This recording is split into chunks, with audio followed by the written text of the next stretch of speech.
If you want to have children, by all means go ahead, that's your choice. But have some sense of responsibility and accountability.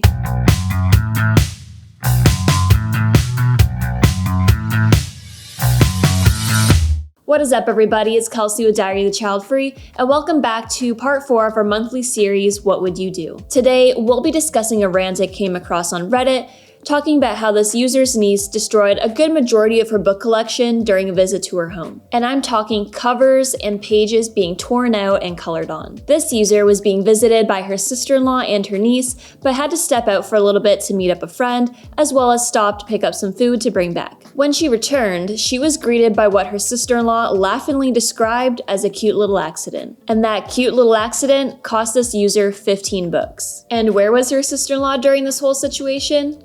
I'll give you 3 guesses. Watching TV, on her phone, taking a nap.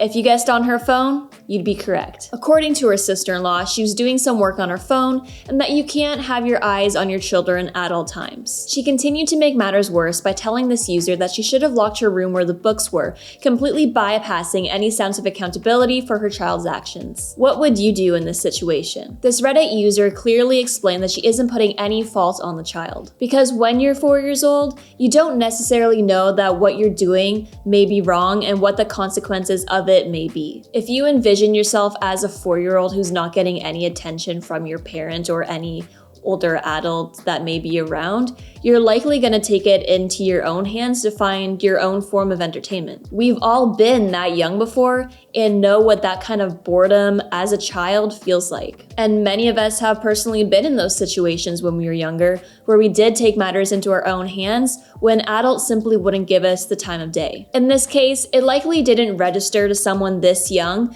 that these books were of some form of value, and it simply appeared as an opportunity to start coloring. Now, I think one of my biggest irks when I see parents in our generation is the lack of responsibility in parenting itself. This statement isn't meant to be an attack of any sort, but one made purely out of observation. Too often, I've witnessed parents spending too much time glued to their phones. Whether it's work-related or not, there is a time and a place for that. Children notice this type of thing more than some tend to realize and can easily start demonstrating signs of discouragement or attention-seeking behavior. In this case, though, I think we're seeing an understimulated child finding her own forms of entertainment to make the time pass. Because if you're child-free or you're not and you've been in a child-free home, you know that it's definitely not catered to children. Situations like these are the reason that people who choose not to have children seldom let them inside their homes. We either know well in advance of all the things that could go wrong, or at some point we very quickly learn from our mistakes. Here's the catch though.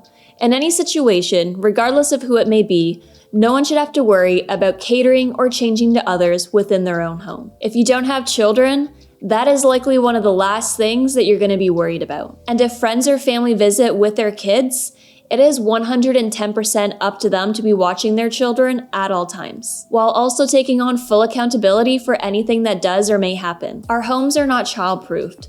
We have lots of sharp corners, open stairways, breakable objects, and things that can be easily reached, to name a few. And if you were a visitor or guest in any space that's outside of your own, you should be doing your due diligence to respect that person's space. More importantly, showing and emphasizing this form of respect to your children is going to help add to their development of understanding when and where to do things, in addition to forming manners. Even though this user goes on to suggest that she's learned to lock her door from here on forward, I also have to say that she shouldn't have to worry about doing that either. While she remained positive over the whole situation, if I were her, I'd be demanding that each book be replaced or at least given full compensation for every book that was damaged. Sure, they may just be books at the end of the day, but books do cost money.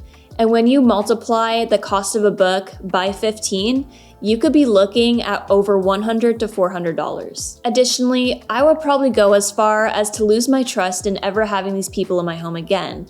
Not just because of the situation, but the attitude towards it that followed. So now comes the time to ask you guys what you would do if you were in this situation. And maybe for some, you've experienced a similar situation like this before. If so, let me know in the comments below. And if you'd like to see more, make sure to like and subscribe to stay posted. And as always, keep being authentically child-free.